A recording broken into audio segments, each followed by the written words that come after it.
Ang ganda ng weather today. Alam nyo ba? Ito yung mga na-enjoy ko eh. Green yung paligid, tapos white clouds and blue skies. Ang perfect lang ng weather today. Perfect to look around the farm to netizens. And it's not so hot kasi autumn na. So cool na yung panahon. Kailangan talaga cool na yung panahon.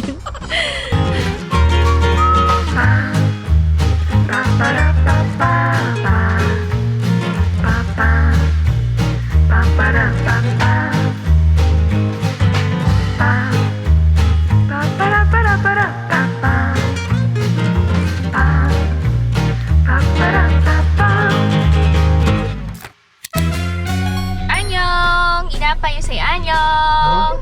You say hi. Hi. Izura, you say hi, may moki. Hi! He's feeling better na, pero nagagamot pa rin si Izun. I'm back here in South Korea. Annyeong! Hi everyone! Welcome back to my channel. This is Pinay Mom in South Korea. Kumusta kayo to netizens? Kumusta ako? Masayang-masaya ako dahil nakasama ko ang family ko sa Philippines kahit sandali lang. Anyway, papunta kami ngayon sa farm to pay respect since nakabalik na nga ako from the Philippines. And magbibigay ako ng aking maliit na pasalubong sa aking mga biyanan. Wala akong extra baggage bag pauwi ng Korea, yung hand carry lang talaga. So wala akong madaming pasalubong.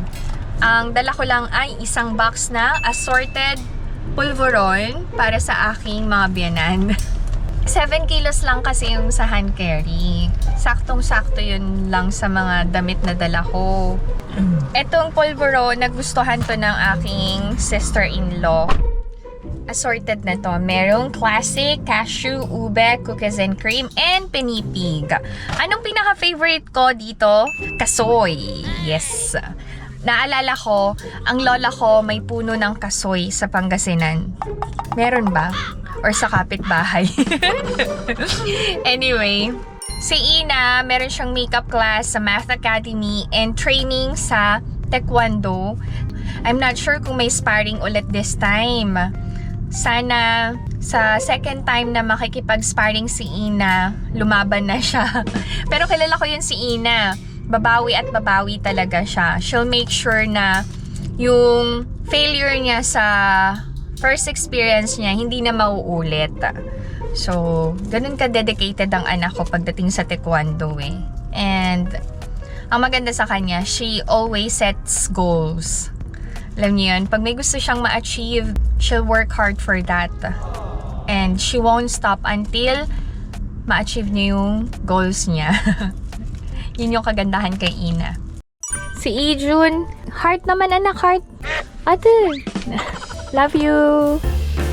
Babuti nga, hindi na-confine na agapan yung pneumonia niya. Sobrang bilis. Kahit sa clinic lang kami nagpa-check up. Tara sa farm, i-visit natin ang aking mga biyanan. And update ko na din kayo sa mga tanim ni Abu Zidon. Kaya, Lang kayo. let's go! Go, go, go, go!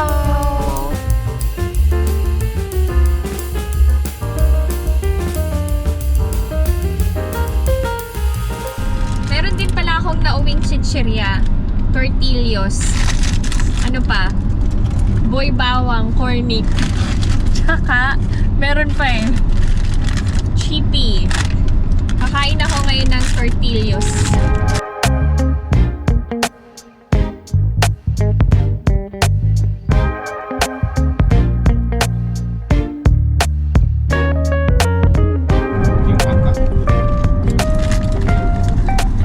Nagustuhan ni Ijun.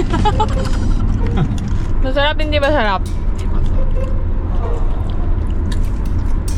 Nagustuhan yung tortillos. Open ko yung chippy. In the Philippines, we eat chippy as pulutan, anju. Kain tayo. Anong favorite nyo na chichirya sa Philippines? Ako, alam nyo, number 1, picnic. Chichirya ba ang picnic? Number 1, picnic. Number 2, Mr. Jeeps.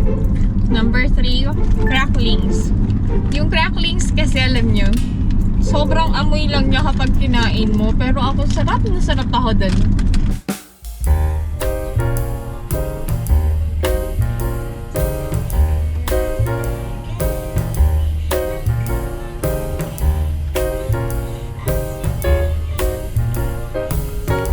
Nandito na kami sa farm.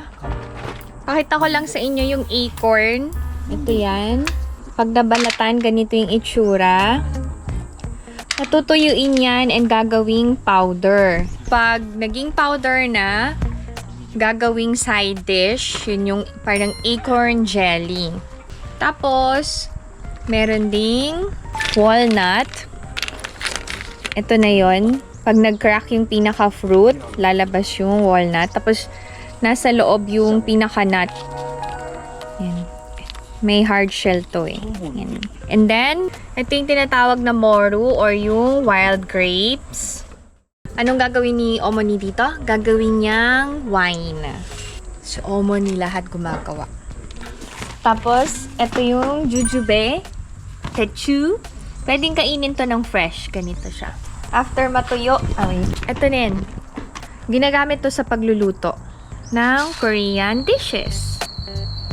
Kasi ito, dried corns. Pinapakain yan sa manok. Yan ang farm.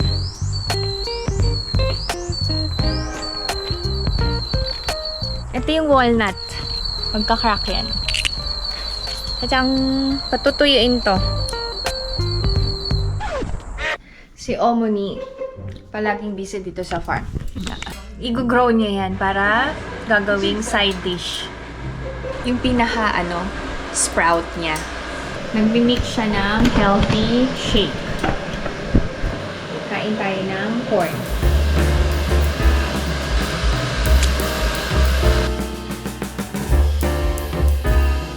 Hinaluan na to ni Omoni ng mulberry, tomato, apple,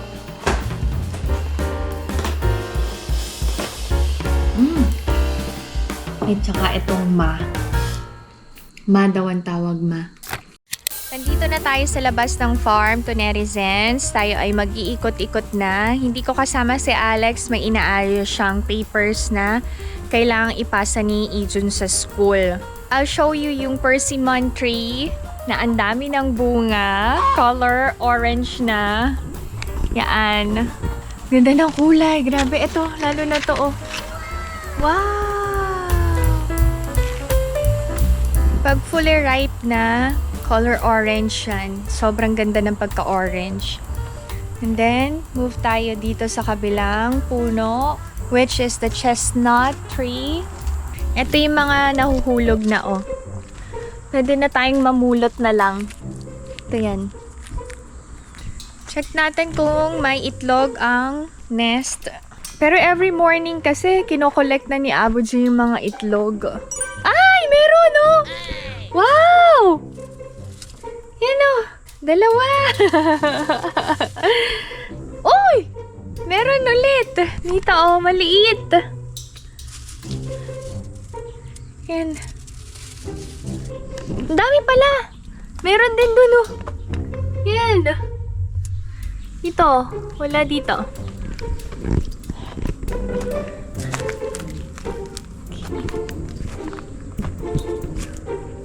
Ito wala. Nag-aalaga ng manok si Abuji para may source ng itlog. Hindi na sila kailangan bumili.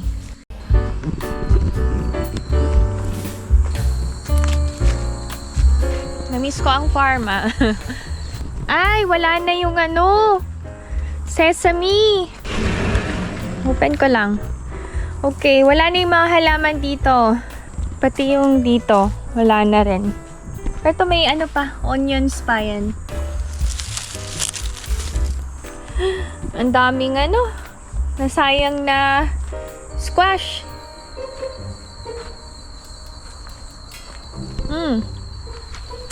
Ito, oh. Nagsisigapangan na. Sa sobrang dami ng tanim, hindi naman na kayang lutuin ni Abuji. Ay, hindi pala si Abuji nagluluto. Si Omoni. Pinamimigay ba nila yung mga fruits and crops dito sa farm? Yes, nag-share sila ng blessing nila sa mga siblings nila and sa relatives. Basta syempre, pupunta lang dito. Tapos, may lettuce din. Yung pinangbabalot sa samgyupsal. Hindi na rin makain, oh. Yan. Tumanda na. Ito yung tinatawag na ma. Hindi siya ube. Color green siya sa loob. Ma ang tawag, ma. Ang dami nilang tanim. Meron pa mga sile. Yan. Red and green. Sagana sa pangtinola. Nilalagay din ba ang dahon ng sile sa gata? Mamaya mag-uuwi ako ng dahon ng sile. Ay, share ko lang sa inyo. Kasi may mga fig plants dito. And yung fruit, kinakain ng fresh and nilalagay ng sister-in-law ko sa mga binibake niya.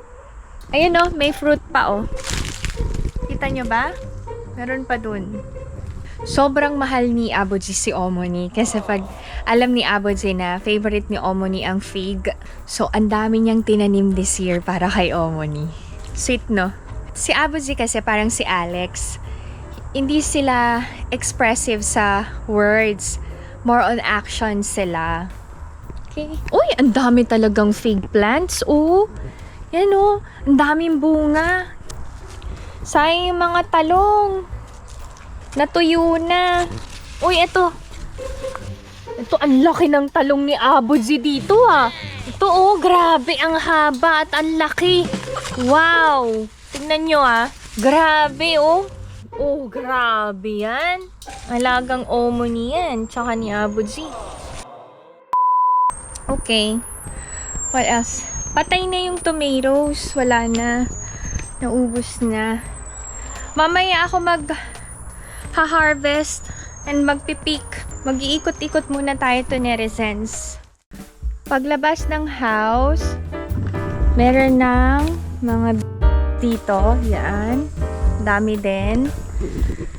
Anong ginagawa nila sa for personal consumption yan the whole year round? Kasi si Omoni, gumagawa siya ng mga side dishes and hinahalo niya sa pagsasaing.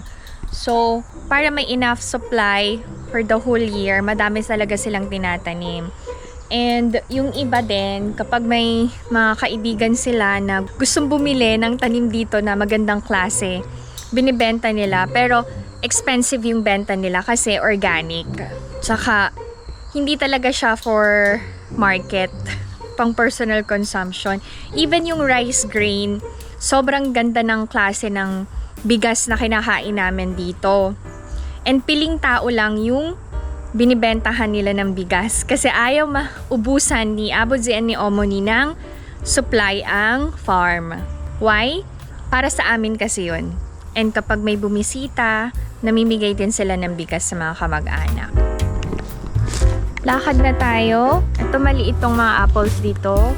Lipat na tayo to netizens. Ayokong dumaan dun sa sa may mga madamo. Natatakot ako baka may ahas. Yes, may ahas dito sa farm.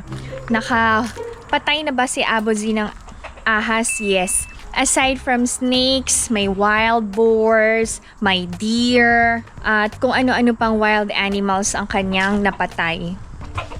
Meron siyang baril dati na sinurrender na sa police station. Dati kasi allowed na mag-keep ng baril ang mga Koreans, pero binago nila yung batas. May lisensya si Aboji nun. So, hindi yun basta-basta makukuha. Nasa likod bahay tayo.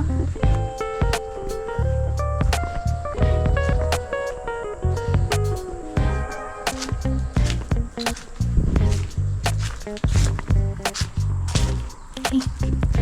Ma-green pa yung ibang apples. Yan.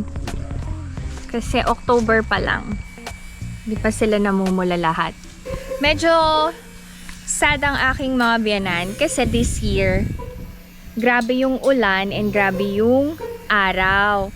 Kaya madaming mga nasirang apples.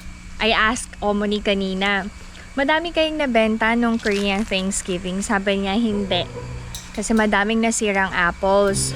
Ganun daw talaga ang buhay ng mga farmers, nakasalalay sa panahon. Nagkakwentuhan kami ni Omoni off-cam. Tapos kinamusta niya din ang aking parents kasi nga galing ako sa Philippines. Abuji! Annyeonghaseyo! Yan. Sabi ko, ang tatay na-regain niya na yung health niya, pero mahina yung tuhod. Actually, binilhan ko ng wheelchair ang tatay, pero ayaw niya sakyan. Sabi ni Omoni, hindi daw dapat mag-wheelchair kasi lalong walang exercise.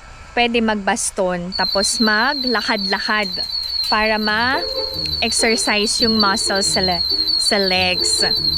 Anyway, syempre kakachika ko to netizens, hindi ko na alam sa tayo pupunta. Pakinggan niya yan.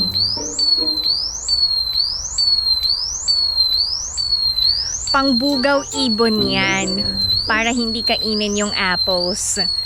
Destruction yan ng mga birds. Madami na din silang na-pick. Oh, ito na. Ito si Omoni, oh. Ito yung mga na-pick ni Omoni na damage. Gagawing apple juice. Yan. Ang dami ding nasira, oh. Yan. Matrabaho dito sa farm kasi they have to check one by one. Yung mga may sira, pinipitas na. Tapos, i-collect and gagawing organic apple juice. Binibenta ba yon? Yes. Binibenta dito sa farm yun. And then, personal consumption din. Ito na yan, mga apples. Ang lalaki, oh. Pusa apple to. Mapipik to by November. Alam nyo, ang ganda ng apple orchard kapag summer kasi puro green. Tapos hitik na hitik yung mga bunga. Pero pagdating ng autumn, masasad ka kasi ang daming nalalaglag. Ayan, oh. Grabe. Siyempre, manghihinayang ka kasi pinagpaguran to ng buong spring and summer. Tapos ang daming masasayang, diba? Ang arte ng masasayang, diba? Naging Z yung S. Anyway, yan. Oh, dami. Yung mga nagsasabi na bakit hindi ko gawing apple pie? Sa tingin nyo ba hindi nagbe-bake ang sister-in-law ko ng apple pie? Siyempre, nagbe-bake siya ng apple pie, tapos apple bread, lahat ng pwedeng paggamitan ng apples. Ako hindi na. Nagbibigay na lang sila sa amin. Palagi kasing madami silang gumawa. Tapos, bakit madami? Sinishare nga sa amin. Kahit sa side dishes. Hindi na ako gumagawa sa bahay. Meron na kasi dito sa farm. Kesa naman gagawa ako para sa vlog. Gagastos pa ako. Meron na nga. Siguro someday, kapag si Omoni napagod ng gumawa ng side dishes, ako na yung gagawa ng side dishes para sa family namin. Okay. Dito sa bandang dulo, wala nang apples. Ito yung na-peak nung September. Yan. Yung mga naiwan dito is for November, December. Yung early winter apples naman. Baba na tayo. Ang mga cocodek ni Abuzi nandito pala. Cocodek, cocodek. Kruk, kruk, kruk, kruk, kruk, kruk. Kruk, kruk, kruk, kruk, kruk, kruk. Ganun sa atin, di ba, sa Pilipinas? Pag tumatawag ng manok, kruk, kruk, kruk, kruk, kruk. Kruk. Ganun ba? Kruk. Ay, napikta ni Abuji yung pears. Wala na. Walay na. Okay. Oy! Share ko ang sasakyan. Parang bago na. Okay. Oh, diba? Okay na siya. Wala na yung UP and scratch. Ay, ito ang Cosmos flowers. I-share ko sa inyo. Ang ganda ng kulay.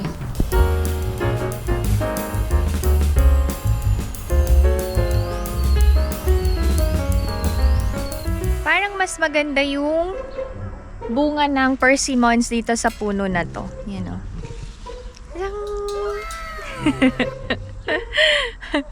Ganda, no? Lakad pa tayo. Ay, wala na din yung kamote. O, ito pala. May dahon pa. Ay, may ano pa ng kamote. Yan. Ito yung cabbage. And radish. Etong mga tanim na to ay para sa kimjang or yung kimchi making. Kasi by November, gagawa na ulit kami ng kimchi supply namin for the whole year. Naging tradisyon na ng mga Koreans ang tinatawag na kimjang. Kasi kinakain yung kimchi na yon the whole year round. Lalo na kapag tag-lamig. Patay ang lupa, patay ang mga pananim kasi nga sobrang lamig. Tapos, meron din palang spring onions, carrots, cabbage, radish. Complete yan para sa kimchi making. Ang ganda ng weather today. Alam nyo ba? Ito yung mga na-enjoy ko eh. Green yung paligid, tapos white clouds and blue skies. Ang perfect lang ng weather today. Perfect to look around the farm to netizens. And it's not so hot kasi autumn na. So, cool na yung panahon. Kailangan talaga cool na yung panahon. Okay, let's check yung house. Ito, madami pang sili dito. Yan. Madami pang naiwang sili. Pero mostly ng mga bunga na pick na. Dami dami pa. Nabenta na nila yun. What they do is they dry yung red chili peppers tapos ginagawang chili powder. Doon kumikita ang mga biyanan ko kasi hindi nawawala sa Korean dish ang chili powder, chili paste, sesame seed, sesame oil. Yun yung mga main ingredients talaga kapag nagluluto ang mga Koreans. So, yun yung tanim dito sa farm na pinagkakakitaan ng aking mga biyanan. Dito empty na. Sa kabila, ay, parang wala na din. Okay. Empty na din. Share ko sa inyo yung bell root flower na ginagawa ring side dish ni Omoni. Yung pinaka-root ha. Ito yun. Mga bata pa eh. Na-harvest na ni Omoni yung nauna. Parang pangalawang tubo na to. Para lang may idea kayo. Ano yung lasa niya? Alam niyo yung lasa ng young bamboo shoot? Masarap ba? Yes, lalo na kapag nilagyan ng seasoning. Very healthy daw yon sa katawan, sabi ni Omoni. Okay, parang lahat naman ng tanim dito sa farm ay maganda sa katawan. Kuha din ako ng dahon ng kamote, ilalagay ko sa sinigang. Pwede yun, 'di ba? Kapag hindi available yung kangkong. Yan oh. May mga dahon pa ng kamote yan. Nagsisilaglagan na yung walnut yan. Pupulutin na lang. Sa sobrang dami, parang tatamarin ka na mamulot eh. Okay, ano ba to? String beans. Ito yun. Ito yung parang sitaw dito. Pero maiksi lang. Ayan, ang dami pa. Ano to? Hindi ko alam kung ano to. Picturean ko nga. Tanong ko kay Aboji.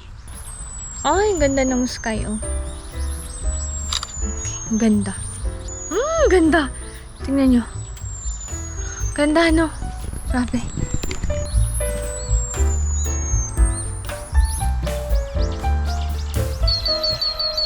Manghihingi din ako ng kalabasa mamaya. Dami, oh. Akyat tayo sa rooftop. Wow! Oh, diba? Ang lawak ng rooftop, no? First time nyo umakyat dito to netizens, no? First time nyo ba? Ganda ng view dito. Sobra. Grabe.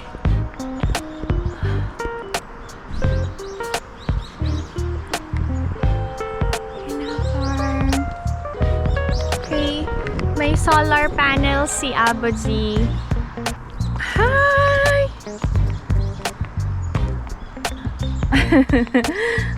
Ang bundok ni Abaji.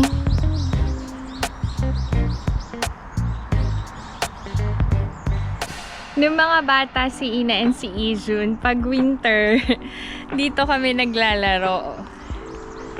Dito. Malawak to eh. Ay, nako. Thank you, Lord, sa lahat ng blessings mo. Baba na tayo.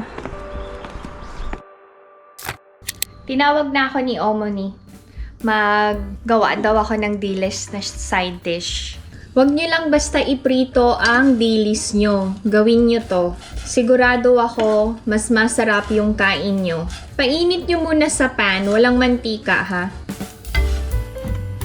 Mag-slice kayo ng chili peppers. Ito yung maanghang. Kung hindi available ang green chili peppers, pwede kayo maglagay ng siling labuyo or yung pangsigang na sili kung ayaw nyo ng maanghang.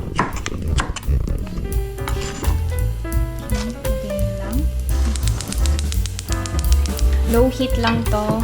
Tuturuan namin kay ni Omoni gumawa ng anchovy side dish. Si Omoni ganyan tansya-tansyahan siya. Tansyahin nyo na lang. Ako, depende sa dami.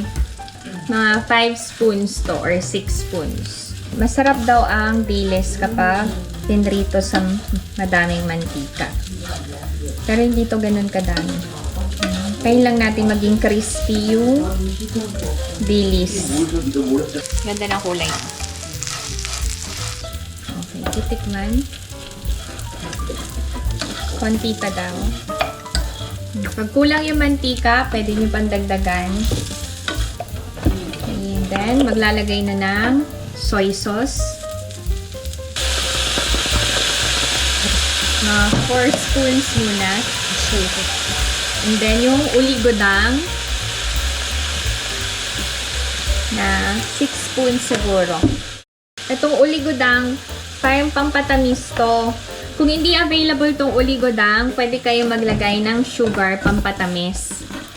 Tapos, itong soy sauce na to, ito yung light soy sauce, hindi siya ganun kaalat. Yung sa atin kasi sa Philippines, maalat na, 'di ba? So, tansyahin nyo lang yung alat na gusto nyo kasi pwede kayo namang mag-add kung kulang sa alat yung niluluto nyo. Ganito na yung itsura niya. Okay na daw. And then, itikman ko din.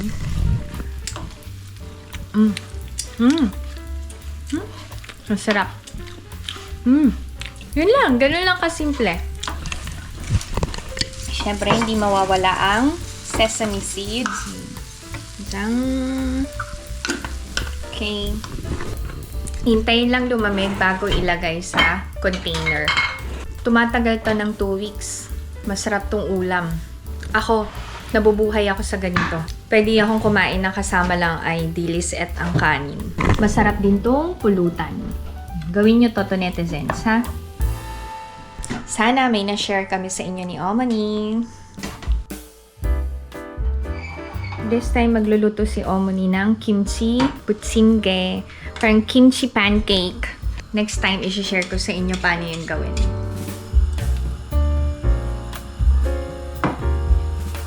At ito ay aming inuuwi. Nagluto si Omoni ng mandu. Iuuwi namin. Hindi namin kasama si Ina. For Ina daw to. Parang siyang pancake. Kimchi pancake. Kain tayo. Wala nang ginawa kumain. Bigay si Omoni ng beer. 당신이 푼다. Ganito to. Kailangan may bula-bula. 당신 Ama siya. Tan!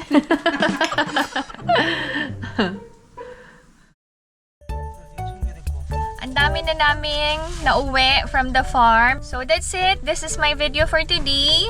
I hope that you enjoyed watching, and if you're new to my channel, please consider subscribing, like, and share. Where is Season? One more time. You say? You say bye-bye. Okay. 갈게요, 아버지, 어머니. 나갈게요. 인사해 아들. 안녕히 계세요. Bye everyone.